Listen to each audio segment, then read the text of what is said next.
ফেরাউন এবার সাগরের পাড়ে আসছে। মুসা আলাইহিস সালাম উম্মতদেরকে নিয়ে মাছ দরিয়ায় গেছে, মাঝ রাস্তায়। ফেরাউন আইসা দেখে যে রাস্তা তো রেডি। ফেরাউন কি আল্লাহ তাআলাকে চিনতো কি চিনতো না বলেন তো? ভালো মতো চিনতো। ফেরাউনও আল্লাহ তাআলার কাছে দোয়া করতো যে আল্লাহ, আমি জানি আপনি রব, তবে আমি দুনিয়া চাই, আমারে দুনিয়ায় সব দেন। বুঝেন নাই?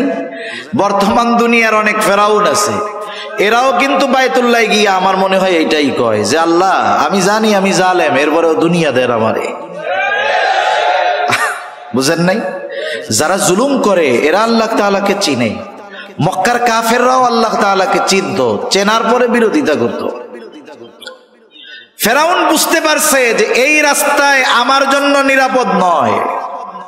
কিন্তু মানুষ যখন অবাধ্যতার চূড়ান্ত পর্যায়ে পৌঁছিয়ে যায়, অহংকারের চূড়ান্ত সীমায় পৌঁছিয়ে যায়, নাফরমানির চূড়ান্ত অবস্থায় পৌঁছিয়ে যায়, সে তখন এমন কিছু সিদ্ধান্ত নিয়ে বসে যেটা তার চূড়ান্ত পতনের কারণ হয়ে যায়। ফেরাউনও সীমা লঙ্ঘন করে ফেলছে। আল্লাহ তাআলা সেই কথা বলেন, وجاوزنا ببني إسرائيل البحر فأتبعهم فرعون بجنوده بغيا وعدوا। ফেরাউন তার সৈন্য সামন্ত সহ অহংকারের বশীভূত হয়ে বনি ইসরাইলদেরকে সমূলে নির্মূল করার লক্ষ্যে তার সৈন্যবাহিনী সহ তাদের পেছনে অনুসরণ করা শুরু করলো। মুসা আলাইহিস সালাম তার উম্মতদেরকে নিয়ে অপর প্রান্তে চলে গেছেন, আর ফেরাউন তার বাহিনী নিয়ে মাঝ রাস্তায় গিয়েছে। বলেন তো, এই সমুদ্রের রাস্তাটা কি সব সময়ের রাস্তা নাকি? মাঝে মধ্যে দেখবেন হাইওয়েতে যখন ব্রিজের কাজ হয়, রাস্তার কাজ চলতেছে, ব্রিজের কাজ যখন চলে, সাইড দিয়া আর একটা পার্শ্ব রাস্তা বানায় কি বানায় না? বলেন তো, যখন মূল রাস্তা ব্রিজ হয়ে গেল, পাকা হয়ে গেল, পার্শ্ব রাস্তার প্রয়োজন আছে? কেউ যদি এমপি সাহেবের কাছে গিয়ে বলে, এমপি সাহেব এক কাজ করেন, এই যে পার্শ্ব রাস্তা এটা তো এখন ব্যবহার হয় না, নষ্ট হয়ে যাচ্ছে, 5 লাখ বাজেট করেন, ওইটা আমরা ঠিক করি। এমপি সাহেব কি বলবে? এমপি সাহেব বলবে যে শোনো, ওইটা ঠিক করার তো দরকারই নাই, বরং ওই জায়গার যে মাটি আছে ওইটা কাইটা তুমি নিয়ে যাও, এতে আরো ঝামেলা যাবে। ঠিক কিনা বলেন? ছিল ব্যবহার শেষ, প্রয়োজন শেষ, ও রাস্তার আর কোনো দরকার নাই।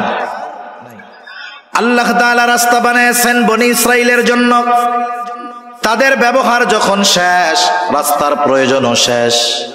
ফেরাউন মাঝ রাস্তায় সৈন্য সামন্ত নিয়ে পৌঁছায়ছে।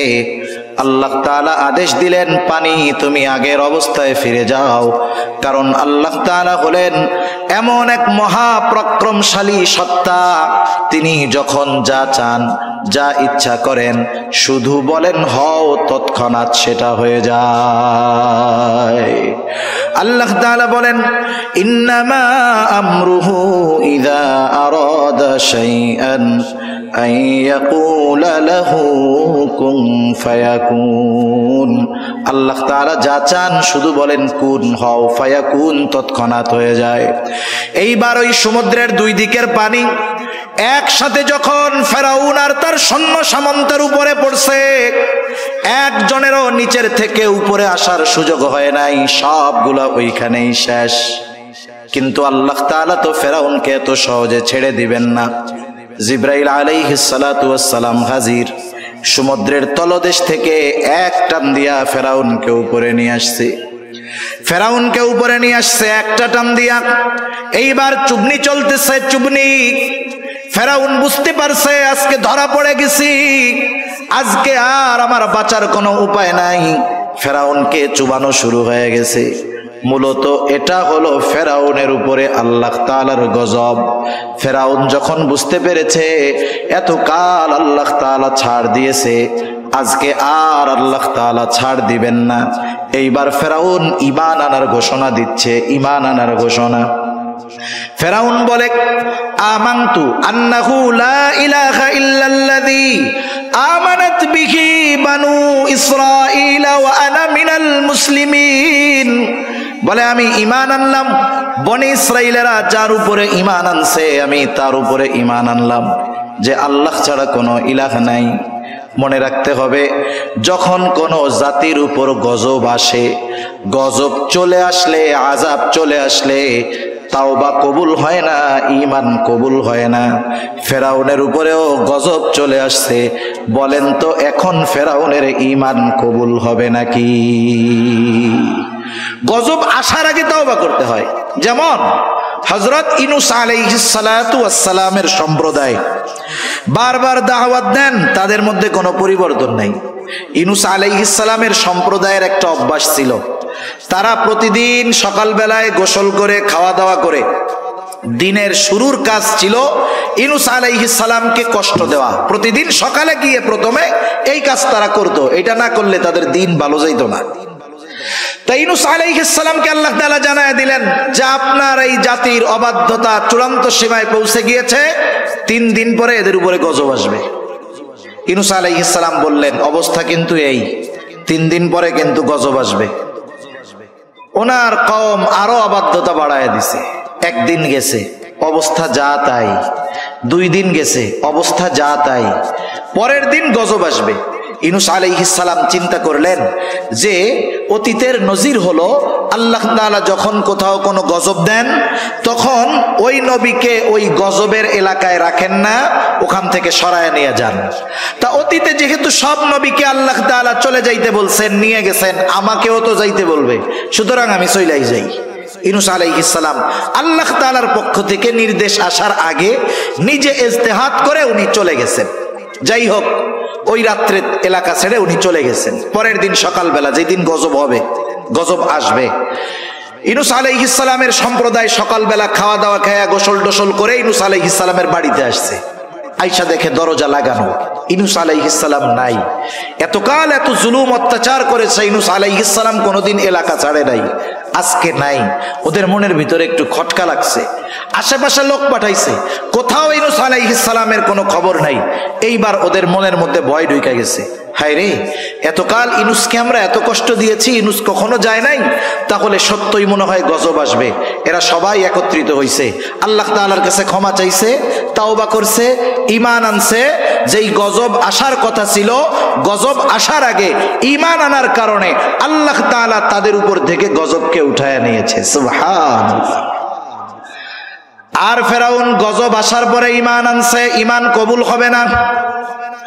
আল্লাহ তাআলা বলেন আল আনা ওয়া ক্বাদ আসাইতা মিন ক্বাবলু ওয়া কুনতা মিনাল মুফসিদিন। এখন তুমি ঈমান আনার ঘোষণা দিচ্ছ, অথচ ইতিপূর্বে জমিনে বিশৃঙ্খলা সৃষ্টি করেছো। তোমার ঈমান এখন তো কবুল হবে না, তবে তুমি তো মরবাই। তবে শুনে নাও, ফালইয়াউমা নুনাজ্জিকা বিবাদানিকা লিতাকুনা লিমান খালফাকা আয়া। আমি আজকে তোমার দেহকে সংরক্ষণ করব, যাতে করে তুমি তোমার পরবর্তীদের জন্য নিদর্শন হও। আল্লাহ তাআলা ফেরাউনের দেহকে এমন ভাবে সংরক্ষণ করেছেন, সমুদ্রের কোনো মাছ তার দেহ খায় নাই, পোকা লাগে নাই। মিশরের জাতীয় জাদুঘরে যত মমি আছে বিভিন্ন প্রযুক্তি কেমিক্যাল ব্যবহার করে রাখা হয়েছে, কিন্তু ফেরাউনের ওই দেহটাকে কোনো মেডিসিন ছাড়া, কোনো প্রসেস ছাড়া, রাসায়নিক ছাড়া জালেমদের জন্য নিদর্শন হিসাবে সংরক্ষণের ব্যবস্থা যিনি করেছেন তিনি কে? আল্লাহ তাআলা ফেরাউনের দেহকে সংরক্ষণ করছে, সাধারণ পাবলিকের জন্য নয়, বিশেষ করে তাদের জন্য যারা শাসকের আসনে বসে জনগণের খাদেম হওয়ার পরিবর্তে জনগণের উপরে জুলুম করে, তাদের জন্য। যে দেখে রাখো, তোমার পূর্ববর্তী যারা ছিল জালেম, এদের সর্বশেষ পরিণতি কি হয়েছে, অপেক্ষা করো, তোমার জন্যও এর চাইতে ভয়ঙ্কর অবস্থা অপেক্ষা করতেছে, ঠিক কিনা? কিন্তু আফসোসের বিষয় হলো গোটা দুনিয়ার শাসকরা এটাকে শুধু ভ্রমণ এবং দেখার একটা বিষয় মনে করে, শিক্ষার বিষয় মনে করে না। তা যাই হোক, যে কথা বলতেছিলাম, মুসা আলাইহিস সালামের উম্মত নদীর সাগরের ওই পারে উঠা নিজ চোখে ওরা দেখছে যে ফেরাউন কেমনে মরলো। মুসা আলাইহিস সালামের যেই বয়ান বক্তব্য কিভাবে বাস্তবে পরিণত হলো, একটু আগে যেই শত্রুর হাতে মরার ভয়ে তারা চিন্তিত ছিল, সেই শত্রুকে আল্লাহ তাআলা কেমনে লোহিত সাগরে ডুবায়া মারলেন বলেন তো। এই দৃশ্য দেখার পরে বনি ইসরাইল জাতির আল্লাহ তাআলার উপরে সর্বোচ্চ কৃতজ্ঞ হওয়ার দরকার ছিল কি ছিল না? কিন্তু আফসোস, এদের মধ্যে কোনো পরিবর্তন নাই। আল্লাহ তাআলা তাদেরকে দরিয়ার অপর প্রান্তে নিলেন, ওই অবস্থাগুলো দেখাইলেন। এখন ওরা কি বলে জানেন? ওরা বলে, মুসা কই আনছো? আমাদের সব পোশাক আশাক বাড়িঘর সব রইছে মিশরে, এমন জায়গায় আনছো থাকার জায়গা নাই, খোলা মাঠ, মাথার উপরে কোনো ছাদ নাই, রোদে কষ্ট বৃষ্টিতে কষ্ট, রান্না বান্নার কিছু নাই, খাবো দাবো কেমনে? না খাইয়াই তো মারা যাবো, এর চেয়ে মিশরে ভালো ছিলাম। কি বলে? এর চেয়ে মিশরে ভালো ছিলাম। অকৃতজ্ঞ এক জাতি। আল্লাহ তাআলা তাদের জন্য মেঘকে ছাদ বানায়া দিলেন, মেঘমালাকে কি করলেন? ছাদ বানায়া দিলেন। আসমান হতে খাবারের ব্যবস্থা করলেন, মান্না সালওয়া, খা, রান্না রুন্না করা লাগবে না। এরা খাইতে থাকলো, আরামে থাকতে থাকলো। কিন্তু আল্লাহ তাআলা মিশর থেকে তাদেরকে দরিয়া পাড়ি দিয়ে এপারে আনার উদ্দেশ্য যে ফিলিস্তিনের ওই তাদের আদি পিতৃভূমি আল্লাহ তাআলা তাদের হাতে তুলে দিবেন, এটা আল্লাহ তাআলার ইচ্ছা। তবে ওই সময় ফিলিস্তিনে জেরুজালেমে শাসন করত এক গোত্র, তাদের নাম হলো আমালিকা। এরা সম্ভবত আদ গোত্রের পূর্বসূরি ছিল আর কি। দেহের গঠন ছিল বিশাল আকৃতির। এরা খুব বীর বাহাদুর এক জাতি ছিল। হযরত মুসা আলাইহিস সালাতু ওয়াস সালাম বনি ইসরাইলের 12 গোত্র থেকে 12 জন প্রতিনিধিকে পাঠাইলেন তাদের অবস্থা পর্যবেক্ষণের জন্য। এইবার ওই 12 জন যখন বনি ইসরাইলের ওই এলাকায়, আমালিকা গোত্রের ওই এলাকায় ঢুকছে, আমালিকা গোত্রের একজন লোক ওই 12 জনকে আটকায়া বাদশার কাছে নিয়ে গেছে। একজন 12 জনকে বাইন্দা বাদশার কাছে নিয়ে গেছে। এখন বলছে, তোমাদের আসার উদ্দেশ্য কি? বলছে যে এই ঘটনা। বাদশাহ অন্যান্য সবার লোকজন যারা, তাদের সাথে আলোচনা করে বলছে এদেরকে ছাইড়া দেন। ছেড়ে দিলে ওরা ওদের গোত্রের কাছে গিয়ে যখন আমাদের এই শক্তির কথা বলবে, ওরা স্বপ্নেও জেরুজালেমে আসার কথা চিন্তা করবে না। এ চিন্তা করে বাদশাহ 12 জনকে ছেড়ে দিছে। মুসা আলাইহিস সালামের কাছে এরা গিয়ে বলতেছে, কাহিনী তো এই, এলাকা তো খুব সুন্দর, সুজলা সুফলা, শস্য শ্যামলা, কিন্তু অবস্থা হলো তারা এমন এক জাতি যাদের সাথে যুদ্ধে জয়ী হওয়া আমাদের জন্য সম্ভব না। মুসা আলাইহিস সালাম এই 12 জন প্রতিনিধিকে বললেন যে তোমরা তোমাদের গোত্রের লোকদের কাছে গিয়ে বলবা যে খুব সুন্দর দেশ, তবে তারা যে এক বীর বাহাদুর জাতি এটা তোমরা কারো কাছে বলবা না। কিন্তু আফসোস, 2 জন ছাড়া বাকি 10 জন তাদের গোত্রের লোকদের কাছে গিয়ে বলল, শোনো, দেশ কিন্তু সুন্দর, কিন্তু ওই দেশের লোকজন এইরকম, আমরা 12 জন গেছি, একজনেই 12 জনরে প্যাকেট করে ফেলছে। একটু আগে তো ওরাও রাজি ছিল ওই দেশে যাওয়ার, যখন শুনছে কাহিনী এইরকম, ওরা এবার গো ধইরা বসছে যে আমরা এই যুদ্ধে যাব না, আমাদের ওই দেশে যাওয়ার দরকার নাই, আমাদের মিশরই ভালো। এই অবস্থায় মুসা আলাইহিস সালাতু ওয়াস সালাম তাদেরকে কি বলতেছেন সে কথাগুলোই আমি আপনাদের খেদমতে কোরআনুল কারীমের সূরা মাইদা থেকে তিলাওয়াত করেছি। কষ্ট হচ্ছে না তো আপনাদের? আমি আর বেশি সময় নিব না, কারণ অনেক সময় আছে ভূমিকায় বা শুরুতে কিছু কথা বইলা নিলে মূল কথা অল্পতে বোঝানো যায়। এজন্য আগের কথাগুলো বেশি বললাম, পরের গুলা জানি অল্পতে বুঝেন, এই জন্য আর কি। তা মুসা আলাইহিস সালাম তাদের কাছে আসলেন। আয়েশা, আল্লাহ তাআলা যে তাদেরকে কত নেয়ামত দিয়েছেন এই নেয়ামতের কথাগুলো আগে স্মরণ করাইলেন, তথা জিহাদের নির্দেশ দেওয়ার আগে ভূমিকাতে আল্লাহ তাআলার নেয়ামতের কথাগুলো তাদের স্মরণ করায় দিলেন। যেমন সূরা ফাতিহা যখন আমরা তিলাওয়াত করি, সূরা ফাতিহার একটা নাম হলো সূরাতুদ দুআ। কি বলেন তো? সূরাতুদ দুআ। ঘুম আসতেছে আপনাদের? এটা তাকবীর দেন তো, নারায়ে তাকবীর, নারায়ে তাকবীর। মাশাআল্লাহ, মোটামুটি সজাগ আছেন। সূরাতুদ দুআ কেন? কারণ এই সূরার মধ্যে আমরা আল্লাহ তাআলার কাছে এমন এক দোয়া করি যেই দোয়াটা শিখিয়েছেন কে, এবং পৃথিবীর সর্বশ্রেষ্ঠ দোয়া আমরা আল্লাহ তাআলার কাছে করি। নামাজের মধ্যে ঢুইকা যখন প্রথমেই ইমাম সাহেব সূরা ফাতিহা তিলাওয়াত শুরু করেন, অথবা আমরা একা যখন পড়ি নিজেরা তিলাওয়াত করা শুরু করি, বলেন তো শুরুতেই কি দোয়াটা করি? না না, প্রথমে ভূমিকায় কিছু কথা বলি। কি বলি?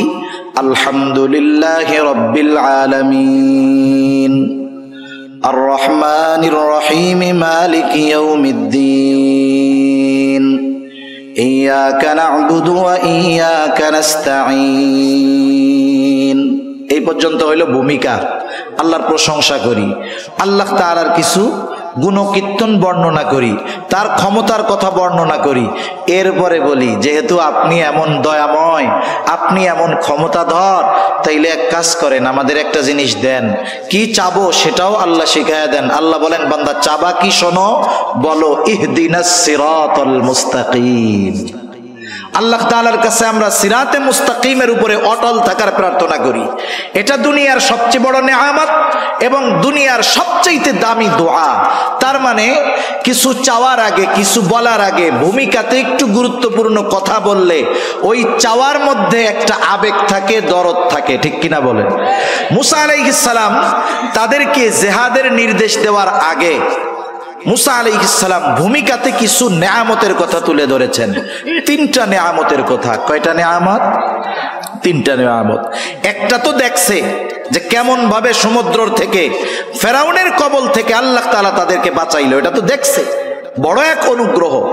এবার মুসা আলাইহিস সালাম তার সম্প্রদায়ের কাছে বলতেছে, وَإِذْ قَالَ مُوسَى لِقَوْمِهِ يَا قَوْمِ اذْكُرُوا نِعْمَةَ اللَّهِ عَلَيْكُمْ إذ جعل فيكم أنبياء وجعلكم ملوكا। মুসা আলাইহিস সালাম তার কওমকে বলতেছে, হে আমার সম্প্রদায়, আল্লাহ তাআলার ওই নিয়ামতগুলো স্মরণ করো যেগুলো আল্লাহ তাআলা তোমাদেরকে দিয়েছেন। কি নিয়ামত?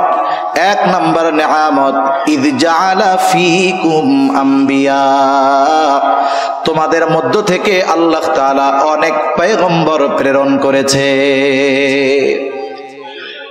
হযরত ইসমাঈল আলাইহিস সালাতু ওয়াস সালাম যখন মক্কায় বসতি স্থাপন করলেন, বনি ইসমাঈল থেকে আর কোন নবী নাই, একবারে শেষ নবী মুহাম্মদুর রাসূলুল্লাহ। কিন্তু বনি ইসরাইল থেকে ঈসা আলাইহিস সালাম পর্যন্ত যত নবী আসছে, ইয়াকুব আলাইহিস সালাম থেকে নিয়ে ঈসা আলাইহিস সালাম পর্যন্ত যত নবী আসছে, সব বনি ইসরাইলের নবী। নবীজি এক হাদিসের মধ্যে বলেন, বনি ইসরাইল কখনো নবী শূন্য থাকে নাই। যেখানেই তাদের বসবাস ছিল, স্থান ছিল, আল্লাহ তাআলা এক নবীর মৃত্যু হলে আরেক নবী পাঠায়া ওই শূন্য স্থান পূরণ করেছে। আমাদের সমাজের মধ্যে, গোত্রের মধ্যে, বংশের মধ্যে কারো বংশে যদি 10টা বিসিএস ক্যাডার থাকে, বলেন তো ওই গ্রামের মধ্যে ওই বংশের পাওয়ার কম না বেশি? নিজে যা হয় হোক, মানুষের কাছে বলে বেড়ায় আমি ওই বংশের লোক, আমার বংশে 10টা বিসিএস ক্যাডার আছে। 10টা বিসিএস ক্যাডার যদি থাকে, এটা নিয়ে যদি গর্ব করতে পারে, এটাকে যদি নিয়ামত মনে করতে পারে, যেই গোত্র, যেই বংশের মধ্যে ধারাবাহিকভাবে নবী এসেছে, বলেন তো এটা আল্লাহ তাআলার পক্ষ থেকে অন্যতম এক দামি এক নিয়ামত নয় কি? এজন্য মুসা আলাইহিস সালাম বললেন, শোনো, তোমাদের মধ্য থেকে আল্লাহ তাআলা অনেক নবী প্রেরণ করেছেন। শুধু তাই না, ওয়াজআলাকুম মুলুকা, আল্লাহ তাআলা তোমাদেরকে বাদশাহী দান করেছেন, রাজত্ব দান করেছেন। কথা হইল সবাই তো আর রাজা হইতে পারে না, কিন্তু বায়ানুল কোরআনের মধ্যে আসছে, আশরাফ আলী থানবী রহমাতুল্লাহি আলাইহি লিখেছেন, এক বুজুর্গের হাওলা দিয়ে যখন কোন গোত্র বা বংশ থেকে কোন বাদশাহ হয়, তখন ওই বাদশাহীর সাথে গোটা বংশটাকেই সম্পৃক্ত করা হয়। যেমন ওসমানীরা শাসন করছে, বলে ওসমানী শাসন আমল, আব্বাসী শাসন আমল, উমাইয়া শাসন আমল। যদিও উমাইয়াদের মধ্যে বাদশাহ হয়েছে একজন, তারপরে আর একজন, কিন্তু এই বাদশাহীটাকে সম্পৃক্ত করা হয়েছে গোটা গোত্রের সাথে। মুসা আলাইহিস সালাম বললেন, আল্লাহ তাআলা তোমাদেরকে বাদশাহী দান করছে, বড় বড় বাদশাহ বনি ইসরাইলদের মধ্য থেকে হয়েছে। শুধু তাই না, মুসা আলাইহিস সালামের পরে আল্লাহ তাআলা বাদশাহী দিয়েছেন সুলাইমান আলাইহিস সালামকে, বনি ইসরাইলের নবী। এমন বাদশাহী দিয়েছেন, গোটা দুনিয়ার বাদশাহী আল্লাহ তাআলা দান করেছেন। আল্লাহ তাআলার কাছে সুলাইমান আলাইহিস সালাম দোয়া করেছে, রব্বি হাবলি মুলকাল লা ইয়ানবাগি লিআহাদিম মিন বা'দি। আয় আল্লাহ, আমাকে আপনি এমন এক রাজত্ব দান করেন যেই রাজত্ব আমার পরে আপনি আর কাউকে দিবেন না। তাহলে আল্লাহ তাআলা পরলৌকিক বড় নেয়ামত বনি ইসরাইলদের দান করেছেন, বাদশাহী দিয়ে দুনিয়ার নেয়ামত দান করেছে। এরপরে মুসা আলাইহিস সালাম বলতেছে, ওয়া আতাকুম মা লাম ইউতি আহাদাম মিনাল আলামিন। মুসা আলাইহিস সালাম যখন তার কওমকে এই কথা বলতেছে যে তোমাদেরকে এমন কিছু দেওয়া হয়েছে যা বিশ্ববাসীকে আর দেওয়া হয় নাই, ওই পর্যন্ত মুসা আলাইহিস সালাম যখন বলতেছেন, ওই সময় পর্যন্ত বনি ইসরাইলকে আল্লাহ তাআলা এত নেয়ামত দিয়েছেন যে ওই রকম নেয়ামত দুনিয়ায় আর কাউকে দেওয়া হয় নাই। অবাক হয়ে যাবেন, পবিত্র কোরআনুল কারীমের সর্ববৃহৎ সূরা সূরা বাকারা, এই সূরা বাকারার মধ্যে আল্লাহ তাআলা বনি ইসরাইলদেরকে প্রদত্ত নেয়ামতগুলোর কথা ধারাবাহিকভাবে বর্ণনা করেছেন। ধারাবাহিক প্রায় 40টার উপরে নেয়ামতের কথা আল্লাহ তাআলা সূরা বাকারার মধ্যে বর্ণনা করেছে। মুসা আলাইহিস সালাম যখন এই নেয়ামতগুলোর কথা তাদের বললেন, আদেশ করার আগে ভূমিকা স্বরূপ, যে দেখো আল্লাহ কেমনে বাঁচাইলো তোমাদের বংশ থেকে এত নবী, এইরকম বাদশাহ, এত নেয়ামত আল্লাহ তোমাদেরকে দিয়েছেন। ওই আল্লাহ তোমাদের উপরে জিহাদ ফরজ করছে। উদ্দেশ্য হলো জিহাদ করবা, আর ওই জেরুজালেমের পবিত্র ভূমির অধীন তোমাদের অধিকারে আল্লাহ তাআলা দিয়ে দিবে। শুধু যুদ্ধ করবা, শোনো, যুদ্ধে যে জয়ী হবা এটাও জানায় দিছেন কে? চূড়ান্ত হয়ে গেছে। শুধু তোমরা ওই শহরের প্রবেশ দ্বার দিয়ে ঢুকবা, ওরা যত শক্তিশালী হোক ওদের বিরুদ্ধে তোমাদের বিজয় লিখে রাখছেন কে? মুসা আলাইহিস সালাম এবার আদেশ করলেন, ইয়া কওমি দুখুলুল আরদাল মুকদ্দাসাতাল্লাতী কাতাবাল্লাহু লাকুম। হে আমার সম্প্রদায়, এই পবিত্র ভূমিতে তোমরা প্রবেশ করো যেটা আল্লাহ তোমাদের জন্য লিখে রেখেছেন। কিন্তু সাবধান, ওয়ালা তারতাদ্দু আলা আদবারিকুম ফাতানকালিবু খাসিরিন। তবে সাবধান, তোমরা পেছনে ফিরে আসবা না, তাহলে ক্ষতিগ্রস্ত হয়ে যাবা, ঠিকানা হবে জাহান্নাম। ওই যে 10 জন আইসা বইলা দিছে, যদিও দেশ সুন্দর কিন্তু শক্তি এরকম। এইবার বনি ইসরাইলের গো বাইদা বসছে, বলতেছে, ক্বালু ইয়া মূসা ইন্না ফিহা কওমান জাব্বারিন ওয়া ইন্না লান নাদখুলাহা হাত্তা ইয়াখরুজু মিনহা ফাইন ইয়াখরুজু মিনহা ফাইন্না দাখিলুন। ও মূসা, ওই জাতি খুব শক্তিশালী জাতি, আমরা জানতে পেরেছি। ওরা যতক্ষণ ওইখান থেকে বের না হবে ততক্ষণ আমরা ওই শহরে যাব না, আমরা ওইখানে যাব না যতক্ষণ না তারা বের হয়। মূসা আলাইহিস সালাম তাদেরকে বুঝায় ক্লান্ত হয়ে গেছেন। এইবার 2 জন আল্লাহর বান্দা, ওই 12 জনের মধ্যে 2 জন, একজনের নাম হলো ইউশা ইবনে নুন, আর একজনের নাম হলো কালিব। এই 2 জন আল্লাহর বান্দা এবার তারা বনি ইসরাইলদেরকে বোঝানো শুরু করছে। নবী বুঝাইয়া ক্লান্ত হয়ে গেছে, এইবার অন্য 2 নেক বান্দা বুঝাইতেছে। قال رجلان من الذين يخافون أنعم الله عليهم ادخلوا عليهم الباب فإذا دخلتموه فإنكم غالبون। 2 আল্লাহর বান্দা যাদের উপরে আল্লাহ তাআলার অনুগ্রহ ছিল, এই 2 আল্লাহর বান্দা তাদেরকে বলতেছে, তোমরা ওই শহরের প্রবেশদ্বার দিয়ে প্রবেশ করো, তোমরা শুধু দরজা দিয়ে প্রবেশ করবা আর তোমরা জয়ী হয়ে যাবা, তোমাদের কোনো চিন্তা নাই, ভয় নাই, শুধু ওঠো আর দরজা দিয়ে ঢোকো। আল্লাহর উপরে ভরসা রাখো। তোমরা যদি মুমিন হও, আল্লাহ তাআলার উপরে ভরসা রাখা তোমরা রওনা হও। তোমরা শুধু জিহাদের জন্য শহরের দরজা দিয়ে ঢুকবা আর তোমাদেরকে আল্লাহ তাআলা বিজয় দান করবে। এরপরেও তাদের মন নরম হয় নাই।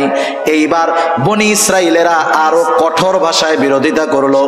মূসা আলাইহিস সালামকে এবার তারা বলতেছে, قالوا يا موسى إنا لن ندخلها أبدا ما داموا فيها فاذهب أنت وربك فقاتلا إنا هاهنا قاعدون। বলতেছে মূসা, ইন্না লান নাদখুলাহা আবাদাম মা দামু ফিহা, ওই জাতি যতক্ষণ ওইখানে আছে আমরা কখনোই ওখানে প্রবেশ করব না, তাদের সাথে যুদ্ধ করব না, ওখানেও আমরা প্রবেশ করব না। মূসা, যুদ্ধ যদি করতে হয় ফাযহাব আনতা ওয়া রাব্বুক, তুমি আর তোমার রব গিয়ে তাদের সাথে যুদ্ধ করো। ইন্না হাহুনা কাঈদুন, আমরা এইখানে বসলাম, আমরা যুদ্ধ করতে পারবো না। কত বড় অবাধ্য জাতি!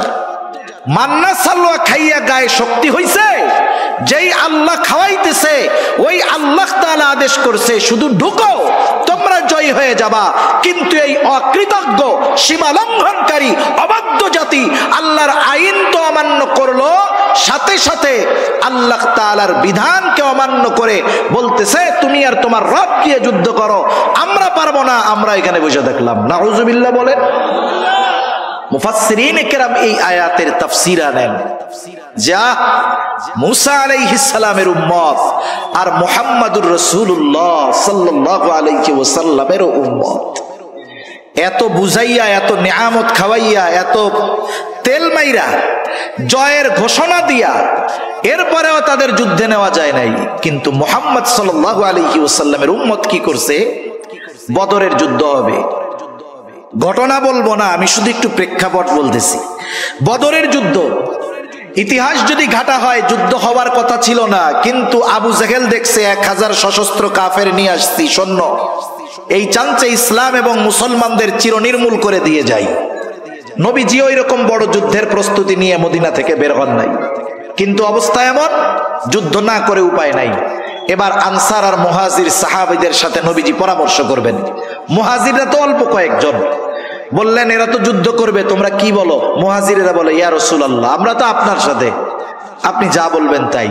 নবীজি চিন্তিত ছিলেন, আনসাররা বেশি, না জানি এরা বলে বসে যে আমরা যুদ্ধ করতে পারবো না। নবীজি যখন আনসারদের কাছে পরামর্শ চাইলেন, আনসারদের মধ্য থেকে সাদ বিন মুআজ রাদিয়াল্লাহু তাআলা আনহু বলতেছে, ইয়া রাসূলুল্লাহ, আপনি আমাদের পরামর্শ চান, আপনি শুনে নেন। আপনি যদি আমাদের সবাইকে সমুদ্রের তীরে দাঁড় করায়া দেন আর যদি নির্দেশ দেন যে তোমরা সবাই এই সমুদ্রের বুকে ঝাঁপায়া পড়ো, ইয়া রাসূলুল্লাহ, আপনি দেখবেন আপনার আদেশ এই দেওয়ার পরে একটা মানুষকেও আপনি সমুদ্রের তীরে দাঁড়ানো অবস্থায় দেখতে পাবেন না। আপনি শুধু নির্দেশ দিবেন।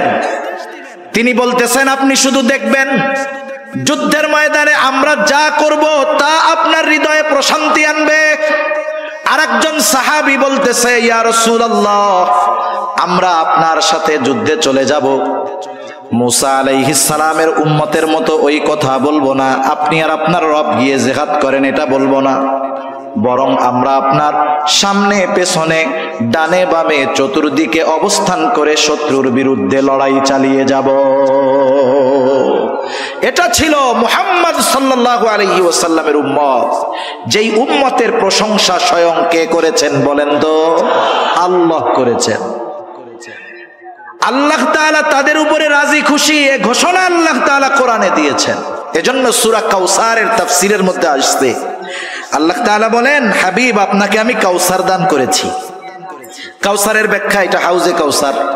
কোন কোন মুফাসসির বলেন কাউসার দ্বারা এটাও উদ্দেশ্য যে আল্লাহ তাআলা মুহাম্মাদুর রাসূলুল্লাহ সাল্লাল্লাহু আলাইহি ওয়াসাল্লামকে এমন একদল সাথী দান করেছিলেন যে এটা নবীজির জন্য বড় এক নেয়ামত ছিল। এই সাহাবীদেরকে আল্লাহ তাআলা কাউসার হিসাবে অভিহিত করেছেন। সুবহানাল্লাহ। তারা বলল ফাযহাব আনতা ওয়া রাব্বুকা ফাকাতিলা ইন্না হাহুনা কাঈদুন। মুসা আপনি আর আপনার রব গিয়ে যুদ্ধ করেন, আমরা এখানে বসলাম, আমরা যুদ্ধ করতে পারবো না।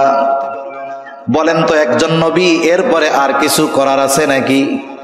আল্লাহ তাআলার কাছে মুসা আলাইহিস সালাম দোয়া করতেছে চরম কষ্ট নিয়ে, বলতেছে ক্বালা রব্বি ইন্নী লা আমলিকু ইল্লা নাফসি ওয়া আখি ফাফরুক বাইনানা ওয়া বাইনাল কওমিল ফাসিকিন। মুসা আলাইহিস সালাম বলতেছে ও আমার রব, আমি আমার নিজের উপর আর আমার ভাইয়ের উপর ছাড়া আমার নিয়ন্ত্রণ আর কারো উপরে নাই। ওই দুই আল্লাহর বান্দাও এর মধ্যে শামিল।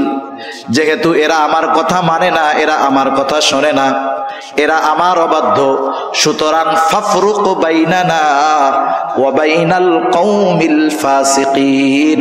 আয় আল্লাহ, এই পাপী এই সম্প্রদায় থেকে আপনি আমাকে পৃথক করে দেন, আলাদা করে দেন। এর মানে এদের সাথে আমার সম্পর্কটাকে চূড়ান্তভাবে আপনি খতম করে দেন।